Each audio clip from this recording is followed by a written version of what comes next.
Folks, welcome back to Prepping with Sarge. I am really excited today. I've been working for months to get my guest on today, and I want to happily introduce Emily Ross, who is a prepper, homesteader, author, mom, and friend, and a content creator who I truly admire. Welcome to the show. Hey, Sarge. Thank you very much for having me. It's an honor to be here. I'm really, really happy that I was able to get you on. I know your life is extremely busy right now. You're going to be another mom, a second mom again. Is this your second one? Yeah, this is my second. I am Very, heavily very soon, pregnant. right? Yes. So I'm glad we managed to fit this in beforehand because I think the next few months, yeah, I'm not going to be picking up my phone very much. Congratulations. I'm super happy for you. And I think your content on Instagram, which we'll talk about that in a little bit here, is super relatable for moms out there. So is that like part of it, is thinking about like, how do I make my content family friendly? Yeah, I guess a little bit, especially since I had my daughter last year. It's totally changed my whole perspective, even on preparedness. So it's really nice to be able to bring that in because I think there was always sort of a disconnect because I wasn't a mum before, so I couldn't really speak on it. But I guess now I Mm. can. Let's come back to that near the end. I think that's a really interesting thing to talk about. Maybe we'll end with that later on. Okay. Sounds good. You've got a brand new book out, right? I do. Yep, it's called First Steps to Prepping. It's a fear-free guide to emergency preparedness. Yeah, and we're going to put links for this for the audience in the description. So anybody who wants to go ahead and purchase this, it's available on Amazon. How long have you been working on this project? A long time, over a year. It was initially meant to be an ebook, and then I kind of got carried away and I thought I love having physical resources. I mean, in the preparedness world, we always go on about printing your things and not just having it floating about on the cloud. So I was like, I'm going to turn this into a book. And then from there, trying to self-publish and find an illustrator and people to actually make it readable. Yeah, it's been a lot, but we're finally there, which I'm glad about. It's really cool. I'm really excited for you, and I got to get my hands on a copy of this. I did a little bit of research on it, but I'm gonna have to rely on you because I don't have a copy yet. Um, I know your content and was probably a big influence on this. Your approach to preparedness I find to be very, very relatable. And from what I understand from this book, you've got some worksheets, checklists. You're emphasizing a lot of skill building and community. What brought you to that approach for this book?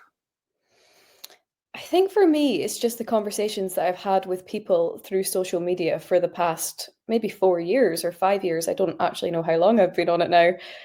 But the common themes that kept coming up were people thinking that they can't prepare from an apartment. You can't prepare if you've got a small budget. You can't prepare if you don't look like somebody that's sitting on 20 acres in the countryside. Right. And that is just so wrong. And I hope that my social media never comes across like that because I'm just always about doing what you can with where you are, with what you have, and not going into debt to prep. I think that everybody can do something and it's not necessarily stockpiling. That's why I focus so much on skill building and community, because I think for me anyway, that's what preparedness is about. And that's what's going to carry you through your mindset. All of these things that aren't just stockpiling rice and beans. Yep. We say that a lot on my channel, that gear is great, but skills and mindset matter more. And community is really, really important. I know there are some people out in the preparedness community who have like this lone wolf mentality. And we on my channel we talk about this a lot, and we say that's just not going to be a great approach. It's very, in fact, I know that there's some differences here in our thoughts about this, which I'm going to get to that in a second. But here in the United States, I think there's a great danger to this lone wolf mentality if things got really bad.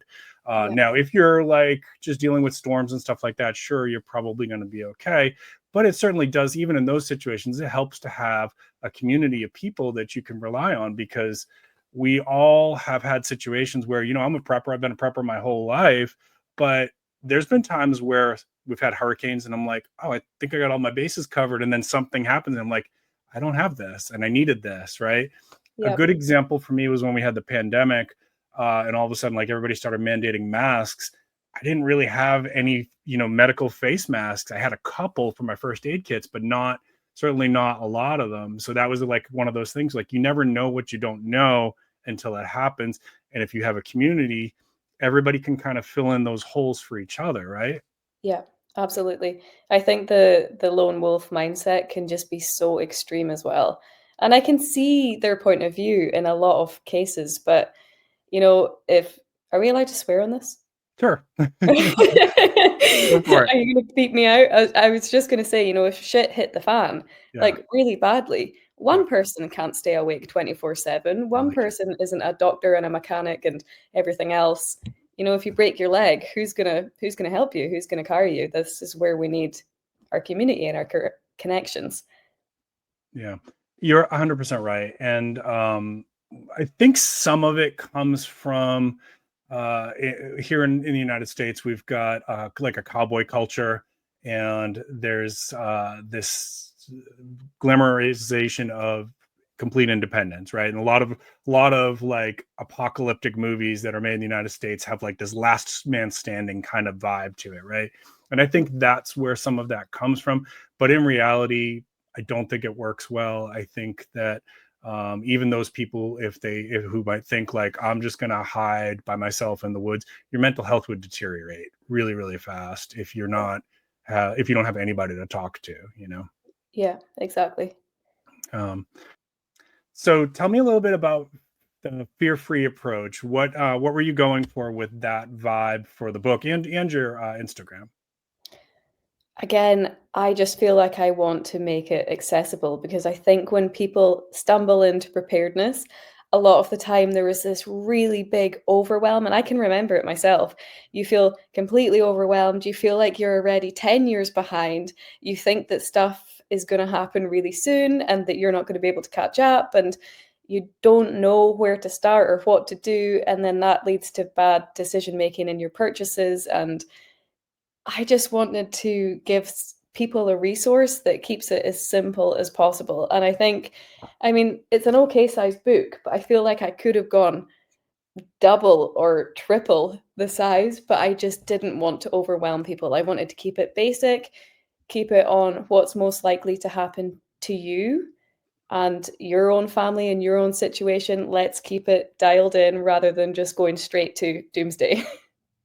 100%. And I think that there's a lot of I see a lot of feedback from people who are I feel like they're maybe interested, but they're a little bit nervous about stepping into it.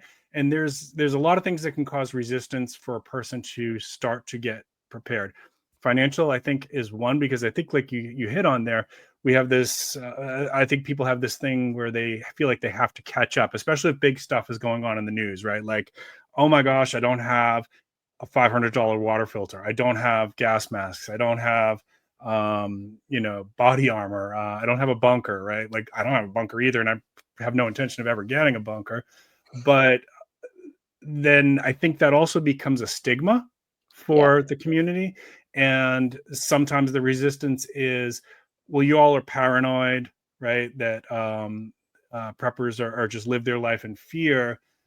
I've never felt that way about myself or the community, that like we're sitting afraid with our body armor on in a bunker surrounded by cans of spam, clutching our AR-15s. Like I live my life, right? Yeah.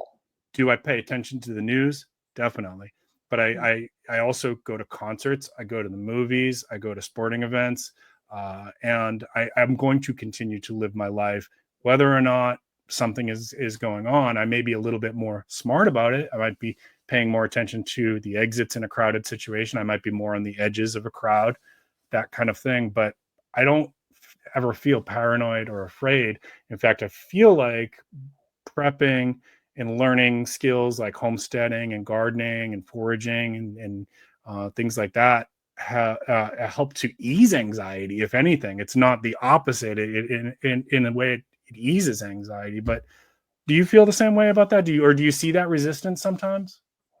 Yeah, absolutely. And I think it's probably the way that the media has portrayed preppers for so long, as like you said, paranoid people sitting in their bunkers with 30 years of food storage and totally down the rabbit hole so far that they can't be ingrained in society. Yeah. And that definitely stops a lot of people. Like I actually hate the word prepping, which is I know. kind of hypocritical considering my page is prepping for No, everything. I understand. Yeah. But I think so much of it is just common sense or Mhm. practical advice. Like I don't know when we became so far removed from having a little bit of backups at home, knowing what to do if the power goes out, knowing how to grow our own food or be connected to local farmers. Like all of this comes into the preparedness bracket, right? Yep. I think a lot of people get kind of confused and they just think that prepping is stockpiling, but Mhm. that is like 1% of what it is. Right. And sometimes, you know, it definitely makes sense to have some food storage and things like that for sure, and medical supplies and things like that. But if you don't also have some skills to fall back on, what do you Yeah, do when your spam runs out, when your cans of spam run out, right? Like, I hope you know how to forage or hunt or fish or snare or garden. I hope you know how to do some of those things, or animal husbandry, right? Like, all of those ways are way more sustainable than having a basement full of canned spam, yeah, yeah, and I'm more totally fun too, right? yes. Yeah, Absolutely. A yeah. lot of this has now just become my hobbies. Everybody says, "Oh, how can you be bothered?" And I'm like, "I love it. I love growing food and I love the reward of that one tomato and it's brilliant." You know, And being able to anything. Oh, provide. sorry. No, no, no. That's really all I've got to say. Oh, anything that you grow tastes 1,000 times better than what you buy at the grocery store. Right, I am totally with you. Yep. And then on the other end of that, being able to take those tomatoes and make them shelf stable, and it is a lot of work, but I Yep. think it's the skills of knowing how to do that. And I only learned how to do that within the past few years. It's not like we grew up canning, for example. It's something that I do believe that everybody can do. And it seems so overwhelming before you start. I can remember being in my kitchen thinking that it was going to explode, this pressure canner. Yeah. It is scary the first time you do it. Yeah. Yeah. Yeah, Yeah. you soon get over it. Yeah. And then you have to remind yourself that before, you know, like the 1930s, 40s, this is what people did, right? To preserve their food. So like, if previous generations did this, we can do it, right? I know it's scary if you've never done it before, and I certainly felt that my first few times too. But then you have to just remind yourself, this is an attainable skill. Yes. Yeah. my, my sister was on the show on my channel a few times, codename Alice, and she wanted to learn how to do canning, and so I flew her out for a weekend, and we canned up a bunch of blueberry jam from blueberries that I grew, and I told her, I said, just be prepared, it's a lot of work.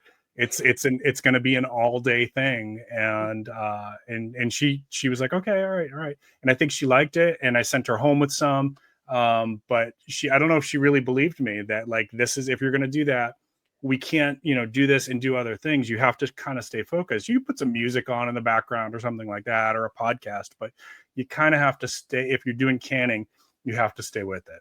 Yeah. Yeah, absolutely. But it's not as hard as people think too. Like, don't let that intimidate you from learning it, because homemade preserves like sauces and jams and canned soups, they taste so much better than the stuff at the grocery store. So please, if anybody's listening to this, don't let that stop you from doing it. Yeah. And I think just following along, if you don't have anyone in person in real life as well, I found somebody, it was a lady in England, and she offered online courses that you could can live with her, but also you could go back and watch the videos and do it on your own. And that really helped because Mhm. everyone goes on about botulism. Yep. And you're like, yeah, I know it's a small percentage, very, very small, especially when you're following all the safety procedures, but you don't really know how to do that unless you've got someone showing you. Absolutely, yeah. It's all about like making sure everything is like really really clean. That's all. That's, Yeah. you know, makes, and and that time people put into preparing the environment in advance pays off, right? So like, if you know you're going to be canning all day, clean up your kitchen, right? Yeah. Clean up all your jars in advance, like do all that stuff in advance so that you're ready to just focus on the canning. Yeah. Yeah. I'm with you. Great advice. All right, tell us a little bit about these checklists. What kind of things can we find in the book? So there's a lot of lists. You know, people ask for what do I prep? And it's hard because yes, I can give you a basic list, but it's always going to be modifiable depending on your situation, where you live, what your climate's like, how big your family is. So I always try to make that abundantly clear. But I know that people like to have lists. It's like a good starting point. So you've got your overall vehicle preparedness checklist, you've got your ultimate prep checklist, sort of everything that I don't even have everything that's on the list. This is what I'm aiming for, little by little, when we have more savings, when we're not in the middle of renovating a house and having babies. Mhm. Um, and I think another what I'm getting feedback on from a lot of people is at the end of each chapter, I've kind of put actionable steps so that you can take what you're learning in the chapter and apply it to your own life. So you've got like what you can do this week, what you can do this month, what you can do this year. And I Oh, think I it love just that. helps break it down for people in manageable chunks. Again, it's not that overwhelming, oh my goodness, I've got 1,000 things to do at once and I don't know where to start and I don't know how to apply this to my family. It kind of helps. Just take the pressure off, I hope. That's really smart, Emily. That's really smart because I think that's one of the things that we see from people who are new to all of this is that it feels too much. It feels overwhelming. Yeah. Yeah. Exactly. And even I get like that sometimes. You know, if I sit and think about everything that I still want to do and make and buy and achieve, it can feel like a lot. But I think it's the same in every area of your life. You just need to pick something and take one step at a time. Tick one Hmm. thing off every day and you're still moving forward. Hmm. What was something? I'll give you one, and you give me one. What was something that felt really overwhelming in your preparedness journey? Oh, probably trying to take it more seriously growing food Hmm. at a level that could sustain us. I kind of gave myself this goal, I think it was last year or the year before, to grow enough potatoes because we eat a lot of potatoes. Maybe it's a Scottish thing in most dinners. And so I kind of wanted to grow, one, grow enough, but two, be able to preserve them until the next growing season and have enough left over that I could put it back in the ground. And we almost achieved it. Yeah. So we definitely grew enough potatoes, but I think where I went wrong is that I wasn't really succession planting, so they were Okay. all ready at the same time, and I Yeah. should have done my earlies, my mids, and my lates to kind of keep me going that little bit longer. But that's what I love about gardening as well. Like you learn something new every single year, every single growing season. Nothing's going to be the same. You think you've cracked it, and then you have a year where it's really hot in May or April and the rest of the year is rainy and it totally affects everything. You don't stop learning. I can remember speaking to some guy who owns the garden center around here and he was like, yeah, you know what you're doing when you're maybe 30, 40 years in. I was like, Yeah. okay, great. It's always a learning curve, right? Like Yeah. it's especially with growing food. I've been doing it my whole life, and there's always something new that I'm learning, and you have to adapt. One of the things that I tell my audience is you have to adapt to what's going to grow well in your area. Yeah. I can try to grow something here that grows in, say, Russia, which I have done that in the past, right? And I may get frustrated because it was never designed to grow here, right? It was never designed for my climate, my soil, and so I might be able to have some success with it, but some of that's trial and error. And the first few years, I think, especially, is like figuring out what's going to grow well for you, Yeah. because you might really like watermelon, but if you've got a problem with squash vine borers in your area, you're going to constantly be fighting to get watermelon to come to harvest time. Mhm. And so maybe you have to say, well, I like that, but I'm not going to use a ton of space for that because there are other things that grow well in my area, like peppers or potatoes or something like that. Yeah. Yeah. What was your one? Believe it or not, firearms. I had so gardening. I kind of grew up with that. My mom was really good about gardening and taught me a lot about plants. I didn't have a lot of experience with firearms growing up, and That was, and I didn't have, so I grew up in one of the states here. I don't know how much you know about like the demographics in the United States. Some states it's very, very easy to own firearms, and but not all states are like that. And I grew Okay. up in a state that was not like that. It's very difficult to own firearms. I don't live there anymore. And so when I did move to a state that allowed it and had more easy access to it, and looser laws about it. The first time I needed to have a firearm, and I mean needed, was when I had chickens because of chicken predators. Okay. Hmm. And if you have chickens, if you raise chickens, you're going to have some predators that find them. Yeah. This is nature doing its thing, right? And so you have to figure out how am I going to deal with those chicken predators. That was what started my path towards, okay, I need to learn about firearms. And there wasn't, I had to find people to teach me. I had to take classes. I had to spend some money on it. That I don't think many people want to do that. They just want to go buy a firearm and a box of ammo, and they think I've got that covered. And I speak highly against that. I don't think that's the right. If you're going to have a firearm, you should get good training on it, and you need to practice and know how to use it safely. Something to deal with the predator animals in your area. Mm. And I had to spend a lot of time and money learning how to safely use firearms, and how they worked differently, all the different calibers and all that stuff. I didn't know any of it when I started. Yeah. Props to you for learning that along the way. It, It's amazing hearing you speaking like that because obviously our laws and restrictions are very different over here. I just can't believe that someone can just go and buy a handgun and a box of ammo and yeah. yeah, that's really not So obviously as around here. so you're in Scotland, right? Yes. Okay. So what are you allowed to have as a farm owner for firearms? As a farm owner, Mhm. nothing. So just being a farm owner doesn't mean that you're allowed a gun. Yeah, it's very, very strict here. You need to go through your shotgun license, and if you want a rifle, it's a firearm license, and basically it's a lot of police checks. You need to show that you're part of a membership. You need to show that you know what you're doing, that you have land that you have permission to shoot on, whether it's for controlling vermin, or if you're out hunting, you need to have permission either on your own land or from the landowner. There is so much. And It then you sounds like it. get checkups every 5 years that you need to renew your license as well. Wow. And it's in a way, I can understand why it's so tight. I actually agree with a lot of the rules. It is very, very strict. It's quite rare. We live in the Highlands where a lot more people have firearms because Mhm.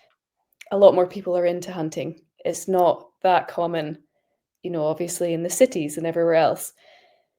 But yeah, it's very, very strict. And I actually stay away from speaking about it pretty Mhm. much at all on my social media because I never want it to be linked to preparedness because it's Mhm. not like that for me. It's just we like having good food from the hillside.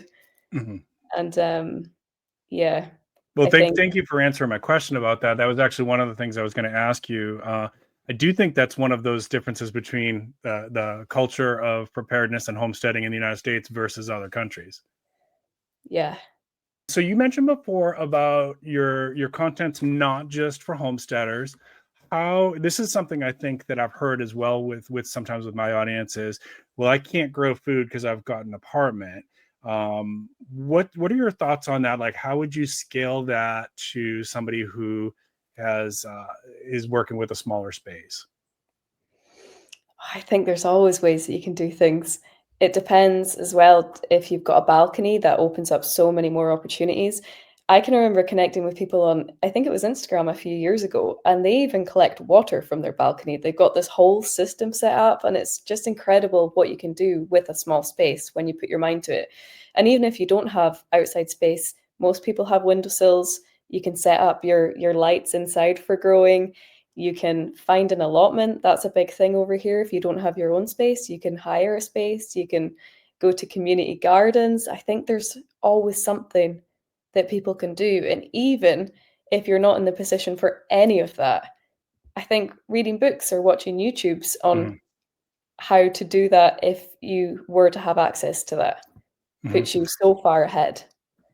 And there's even stuff that people can grow indoors, like chives, and I've grown lettuces indoors. I know there's some preppers who here are using like grow lights and things like that to grow little things inside in a Yeah. very small space, and just like taking up a corner of a room in some cases, and Yeah. able to at least supplement their food. Are they going to be able to grow enough for their whole family in that situation? Maybe not, but they can certainly supplement it, and that stretches your other preps further out, right?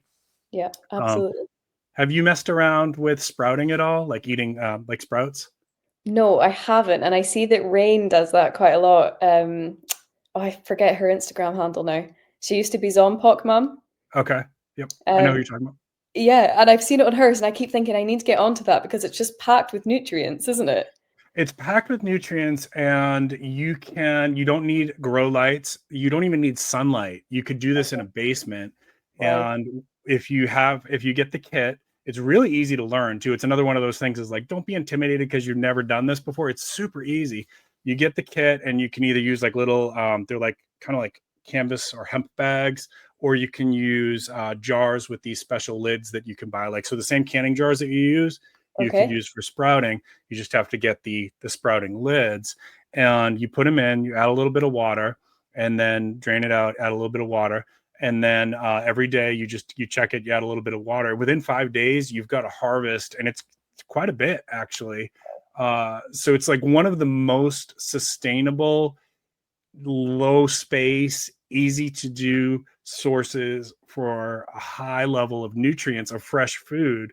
That I don't know why more preppers don't talk about this, but Mhm. it's actually kind of fun, and they taste really good. You can add them to a sandwich, or you can just eat them raw. You can add salad dressing on them. You can put them on pizza. You can mix them in with soups and pasta. It's really kind of a cool thing. The only thing I will say is that if you the taste is very strong, especially the radish ones is very strong. Okay. So first time people do it, they might be like, "Ooh, that's a lot." But if you mix it with other stuff, it kind of takes it down a notch, and it's definitely very. It's a great way for people with low space, not good sunlight, Mhm. don't have a lot of time to invest in gardening, to basically be able to grow their own food. And even if they only do it like a couple times to practice, then they have it for an emergency because the seeds stay good for a really long time. Amazing. So I take it if you don't need sunlight, you can do this year round as well. You could do it year round. You could do Oh, it if somebody, and actually I had watched one of those Doomsday Preppers shows where that was one person's plan. Was like he had basically he had a bunker, and he had stocked his bunker with like sprouting seeds and kit. And realistically, that's very sustainable for a very long time with a very small amount of space. wow. I like Mhm. it. You've Yep. inspired me. I'm definitely going to go and look into this now. Give it a try, see what you think. It's fun, and it's nice. It's a nice like thing to know. Like, okay, I also know how to do this. Is if my food got short, I still have my sprouts. Yeah. Yep. And I like that it's not just the summertime you got them. It's great. Anytime. Yep. Anytime. Yep. All right. I want to show your Instagram here for a minute. We'll talk about that, and then we'll end. Let's come back to that question, that topic about how things change when you have kids. All right. Okay, so there we go. So this is Emily's Instagram, y'all, and I can't play the sound because it will hit copyright issues if I do. So I think I turned off the sound here. Let's try. So here we show you just kind of working on your bug out bag, and I love your videos are like really down to earth. They're really accessible. They don't make There's nothing like intimidating about it at all. Thank you. This one might be because it's emergency items, but And then I loved this one here. Can I show this one here? The one you did a couple yeah, days ago? absolutely. And the reason I liked this is this normalized for me that it's okay that the work's never done, Oh, right? never done. I It's need to never, multiply myself by 10 and then it might be done. yeah. But this shows how relatable you are, really, because the, I think, let me close that out so we can kind of, there we go. So you all make sure you're following her on Instagram. But I think that one of the things that frustrates me when I look at some content creators is like you're showing your perfect garden and none of your tomatoes have any blemishes. And it's like you are not being authentic because that is not real. That is Yeah. not real. And the reality is we're always a work in progress. I have garden failures. I show my garden failures sometimes so that like that can be a learning experience for other people. And also I can get tips from my audience like, hey, why is my tomatoes doing this? Why am I getting this brown mushy spot on the bottom? And how do I fix this? Right. And I had one year I had some disease on my fig trees. And so I showed that, right? But there's unfortunately there's some people out there that will never show you that stuff. And you might think like, oh, this person must be such an expert because there's never any flaws in their stuff, but that's not real. It's not human. You keep it authentic, and I love that. Thank you. And I totally resonate with what you're saying there. But I like showing, again, going back to the garden, that side of things, because everybody does things in different ways. And sometimes all it takes is just tweaking Yeah. what you're doing. And then you've got a great harvest. And our homestead that we're moving to just now, I just look at the outside projects and I'm like, oh my goodness, this is going to take us 5 or 10 years to even get this place up and running. I keep saying to my husband, will I just like clear the polytunnel? And I'm under oath that I'm not Mhm. doing anything outside until Yeah. the inside is livable. We're still not in. But we have a kitchen and we have a bathroom. And I'm like, surely I can start on the raised beds. He's like, no, Emily, you're going to have Well, to wait till next year. yeah, and you're about to give birth like any second now, you know? So I should probably have a year off. It's just hard. I feel like I'm missing a whole growing season. I know. I know.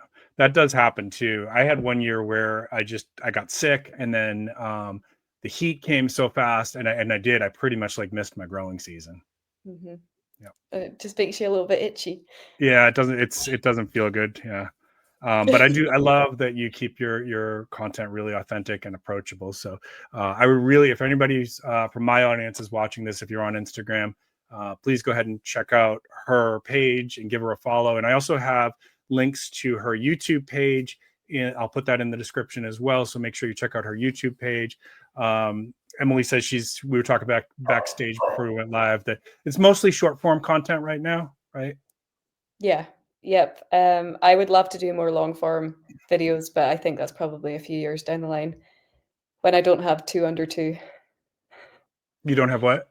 When I don't have two under two, two Oh, kids two under under the two. age Two of under two. two. Yeah, yeah. So let's end with that. What is it like? Well, no, let me back up. All right, before we get to the kids' question, is there any traditional Scottish practices that you use in your content or plan to use in your homestead? Is there anything like that that comes into play for you? Good question. Do you know, I was only thinking about this recently, and I think in a lot of ways, like society's become so far removed from self-reliance. We all know that. But I think just back to my dad, for example, he was really quite self-sufficient without the label. You know, he would hunt and he would butcher, and he was a fisherman, so he would teach us how to haul the creels with like lobster pots Mm-hmm. with crabs in it. And his dad was the same. Like they grew up in this tiny little traditional fishing village. And I think back to like my granddad's generation, and they were just such tough, resilient people.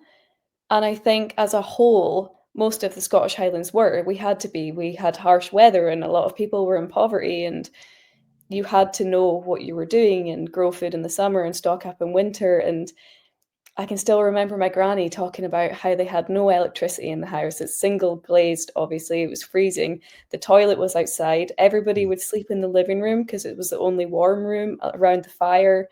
They would cook on top of the stove and boil water on top of the stove. And like, I just love that because it was normal. And I think I'm of the generation that this was passed down to me. I can't say the same for all of my friends because it depends on what sort of family you were brought up in. Right. But I'm so grateful that that was passed down to me. But this is what I want to keep passing on as well, because I think when we forget how to live at the most basic level, like sure, they weren't living in luxury, but they weren't starving. My dad would go out and he would snare rabbits and that would go in the stew at nighttime. That's just what life was. Yeah. And when we forget that, that's when there's going to be real issues if there is any sort of breakdown. Yeah. And even here in the United States, we know about the highlands and the resilience and self-sufficiency of the people who live in the Scottish Highlands. So I'm glad you were able to mention that. Oh, that's nice. Well, thank you for the question. It got me thinking. Yeah. I may have strayed off topic a little bit, but So to finish us out, how does having children affect the journey for you, or has it affected the journey for you? I know you and I were talking backstage about, with everything that's going on in the world, I think there is a lot of people have fear about having children. And I know I've seen and heard comments of like, I wouldn't bring children into this world. I don't have any biological children of my own. I do have a stepdaughter and I've got nieces and nephews. I have some thoughts on this, but I want to see you as somebody who's got one and one on the way. What are your thoughts? Has this changed anything for you? I think I definitely started taking preparedness more seriously. Before I had my daughter, it was just me and my husband, and then I think about like my mom and dad and brothers, and like they're all pretty um, capable adults.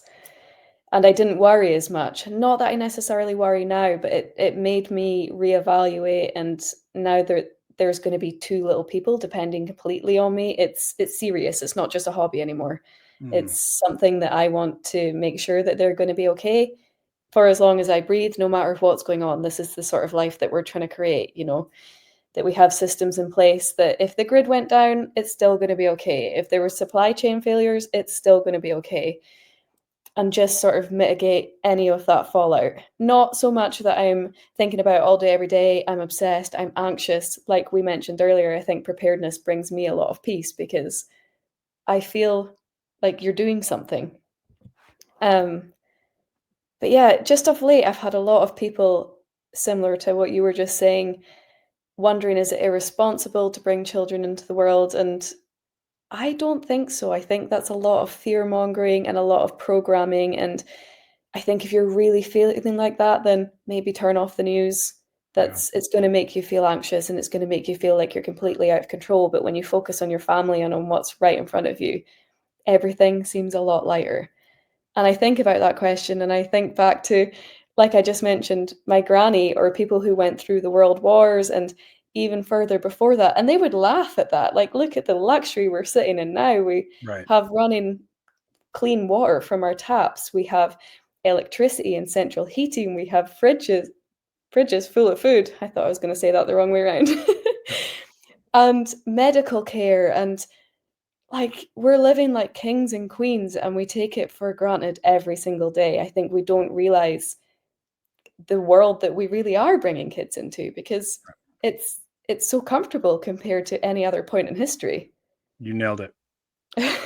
Yep. And that's exactly what I tell people too, is that um, it can seem like the world is about to end if you're watching the news.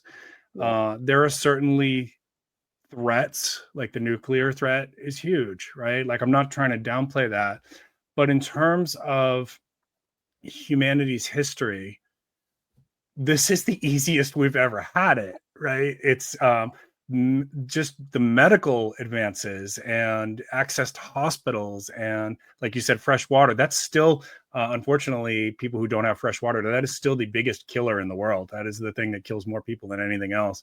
And, Yeah. you know, for those of us who live in a country that has that, we forget sometimes how lucky we are that I can turn on the water and I have as much water as I can pay for, right? Yeah. Like, Yeah. and I can take a 30-minute shower, which is probably really irresponsible, right? But those are luxuries that we were born into that haven't always been there. And yeah, the nuclear threat is real. I'm not diminishing that, but there was periods in history where disease was so rampant that it was wiping out massive amounts of people. We had World War II, you know, which that probably felt like the end of the world to a lot of people. The Spanish flu, we had the plague, the Black Plague. There was an ice age where humanity, apparently they think might have gone down to like only a couple 100,000 humans were left. And somehow we survived that. And humans are so incredibly adaptable and resilient that something could happen tomorrow that you and I may not be here, but humans will still be here for a very, very long time in one way or the other in some part of the world. They will still be here.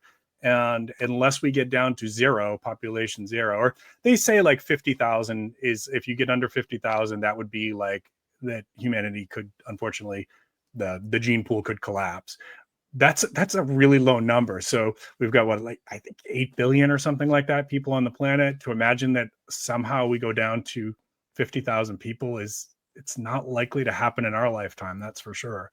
So passing on the knowledge for your kids and future generations is super important. And as we become more and more dependent on technology, these skills are going to get lost if people don't pass them on. So homesteading, making your own clothes, repairing your clothes, animal husbandry, growing your food, foraging, how to make candles, how to make soap, right? Like this stuff has to keep being passed on, if only in hobby form, to ensure the future of humanity. So for somebody who has kids, I agree with you that 100% makes sense what you just said. I really love that answer. Thank you.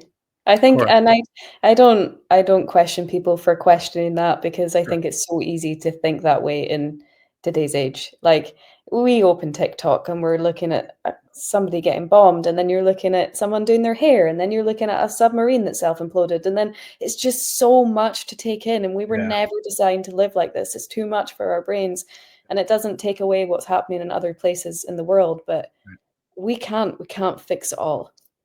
No, we can't. And I think that's a whole other topic too, about like what all that information availability has done to us, which that maybe we'll talk about that on a future show, if you want to come back on sometime. Absolutely. I feel like we could talk forever. This is great. I like having a prepper friend that gets into all this. I appreciate you so much, and I love your content. I really do. I want everybody in my audience, please, if you're on Instagram, go check out her channel over there, and definitely check out her stuff on YouTube as well. And I will, of course, put a link to your book in the description down below. Thank you, Sarge. I appreciate that. My pleasure. Thank you so much for coming on, and my prayers go with you and your family for a great, safe, happy birth, and that everything goes super smooth for you, and that you get rest, and don't be trying to dig in the garden right now. You don't need to be doing that. I agree with your husband. He's right. Like, just wait till next year. Wait till next year, or maybe in the fall. Maybe in the fall you'll be able to do some fall gardening. But yeah, you just focus on yourself right now, because I know you're getting close, right? Like, is it a couple weeks? Yeah, a couple days, couple weeks. Not quite sure. Any time now, in other words. Yeah, I think so. Awesome. Well, congratulations for you and your husband. Super happy for you guys. Thank you so much. It's been lovely being on here. My pleasure. And everybody, thank you for watching. I know this was a little bit of a long one. We thought about doing a live stream, but we just couldn't coordinate it with our times. So thank you so much, everybody, for watching it, and we will see you next time. Keep planting your seeds, keep stacking your silver. This is Emily and Sarge. Bye, everybody.